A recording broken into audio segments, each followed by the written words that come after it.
We all love dipping biscuits into tea and especially cherish the moment when the warm, soft piece of wheat melts into our mouth, comforting us in the biting cold.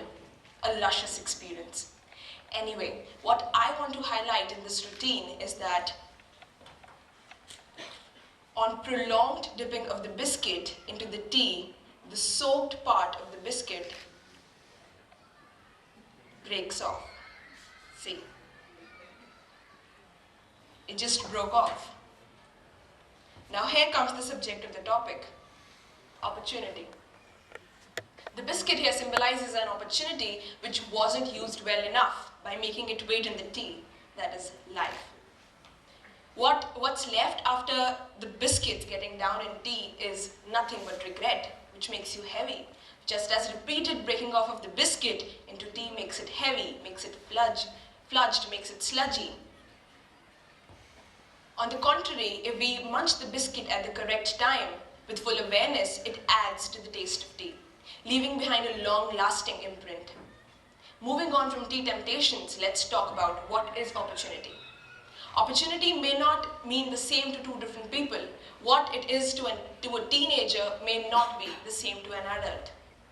From the basic definition of opportunity, we draw that it's a possibility that can be realized only when its use is well-timed. It's said that time and tide wait for none.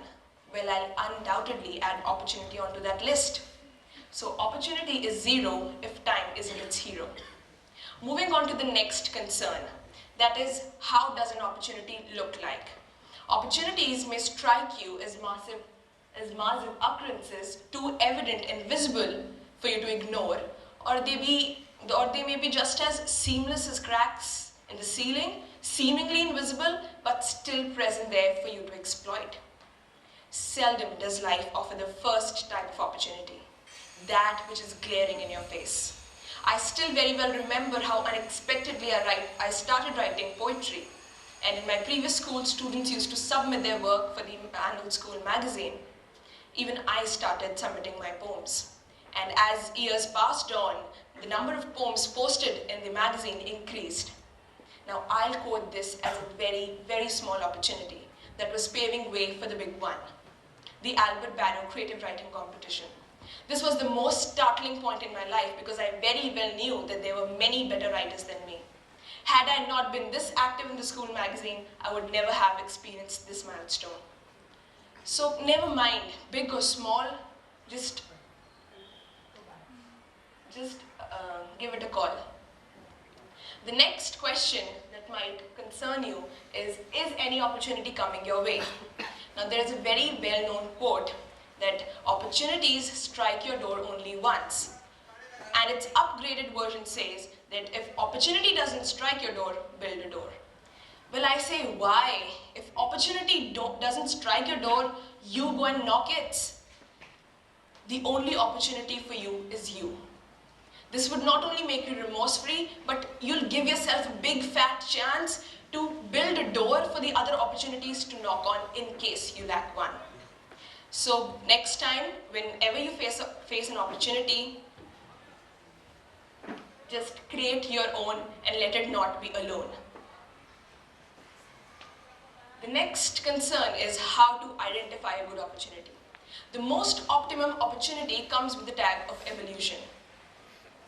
The world believes in the survival of the fittest, and the fittest is the one who continuously evolves. So do the needful. In all seriousness, putting yourself out there, out of your comfort zone, would actually aid you in expanding that zone.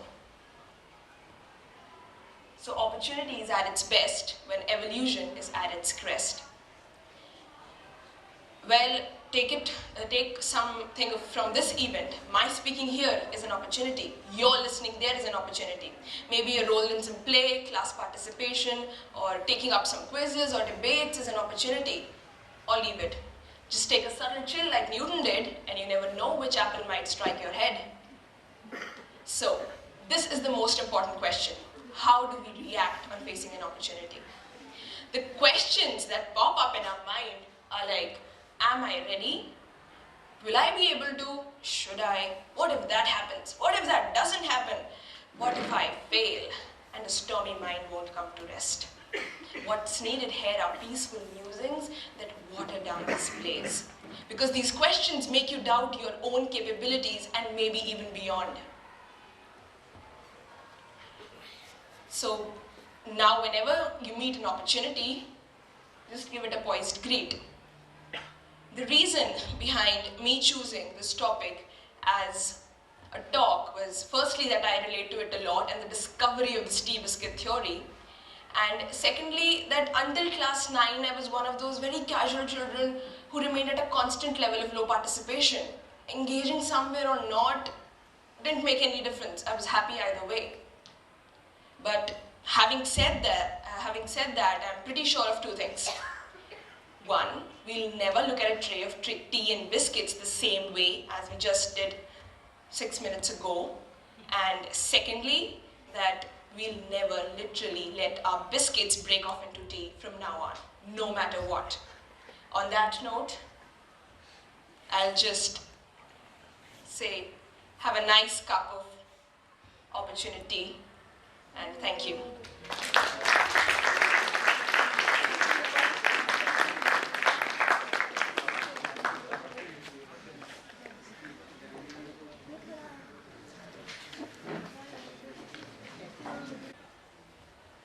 Just create your own and let it not be alone.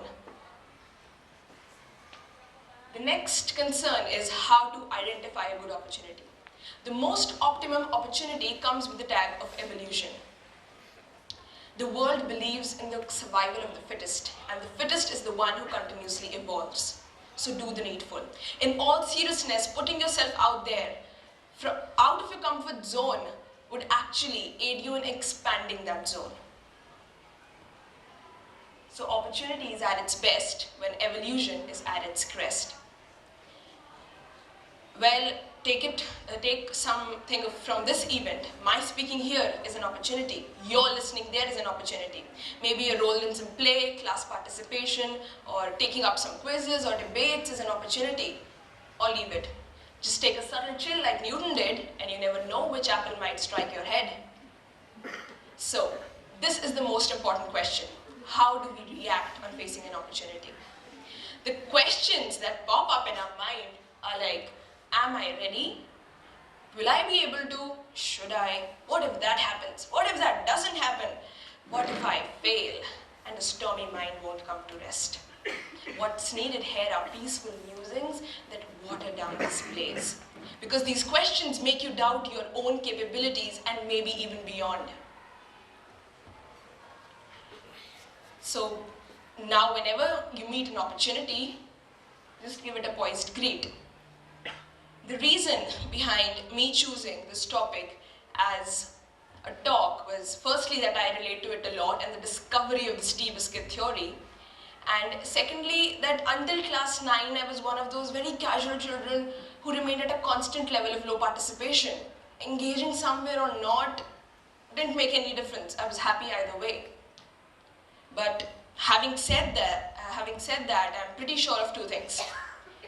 One, we'll never look at a tray of tea and biscuits the same way as we just did 6 minutes ago. And secondly, that we'll never literally let our biscuits break off into tea from now on, no matter what. On that note, I'll just say, have a nice cup of opportunity, and thank you.